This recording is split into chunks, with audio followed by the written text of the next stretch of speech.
Okay, so what if I told you that the real secret to getting a yes is actually giving your prospect a super easy way to say no? I know, it sounds completely backward, right? But stick with me, because we're about to break down a really powerful sales principle that flips pressure on its head to build trust and, you guessed it, close a lot more deals. You know the one I'm talking about. We've all been there. You're in the middle of a great pitch. Everything is going smoothly. And then you see it. That look. Their eyes kind of glaze over. They get a little stiff. They have completely mentally checked out because they feel trapped. And that right there is the moment every single salesperson dreads because you just know the conversation is already over. And this is exactly what that feeling looks like. At this point, your prospect isn't a potential partner anymore. They're just looking for the nearest exit sign. The moment they feel cornered, their brain just switches into fight or flight mode. And trust me, neither of those is going to lead to a sale. There's this old Chinese proverb that just perfectly captures the psychology here. If you build the walls of pressure too high, a prospect will do literally anything to escape, even if it means giving you a totally irrational no just to get out of the conversation.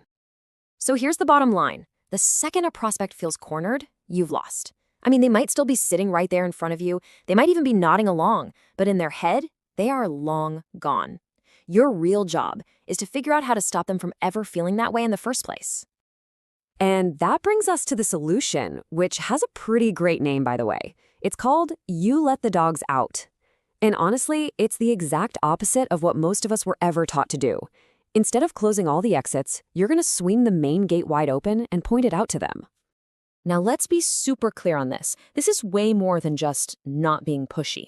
That's passive. This is an active strategy. You are literally, explicitly giving them a clear, guilt-free out. You're not just leaving the door unlocked, you're holding it open and saying, hey, here's your exit if you want it. And the beautiful thing is, this is a win-win.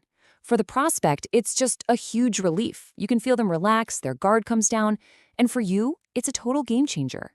You instantly go from being an opponent to being a collaborator. It builds massive trust because you're showing them that their comfort is way more important to you than making the sale. Okay, let's dive into the psychology of why this works so well. I know it sounds a little crazy, right? Why on earth would you make it easier for someone to say no? Well, it all comes down to completely reversing that psychological pressure we were talking about. Just look at the difference here. The old school high pressure approach, it just creates resistance. The walls go up immediately.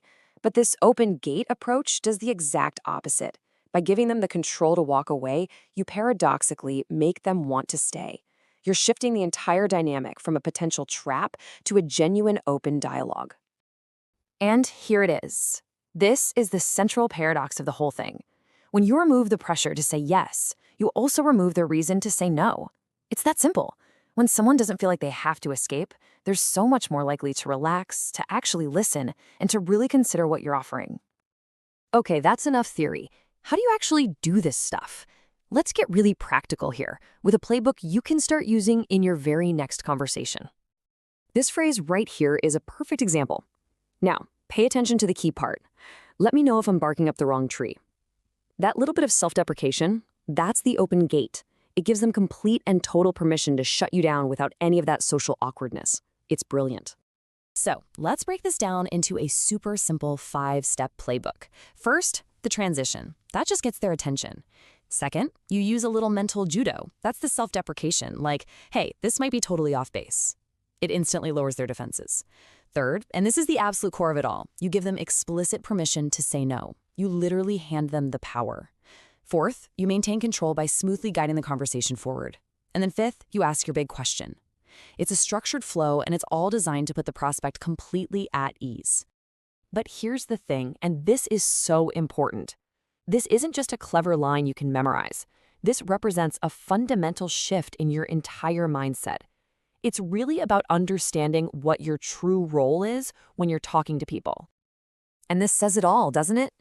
Amateurs think their job is to persuade and argue and convince every single person they talk to. But the pros, they know that's a huge waste of time and energy. Their job is to sort, to sift through everyone, and just find the people who are already looking for what they have. Think about it this way. You are not in the business of convincing. You are in the business of sorting.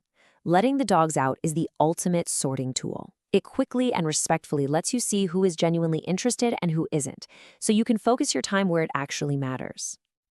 And this is the result. This is the after picture. Remember that cornered, defensive-looking prospect from the beginning? Compare that to this. By opening the gate, you've completely removed all the tension.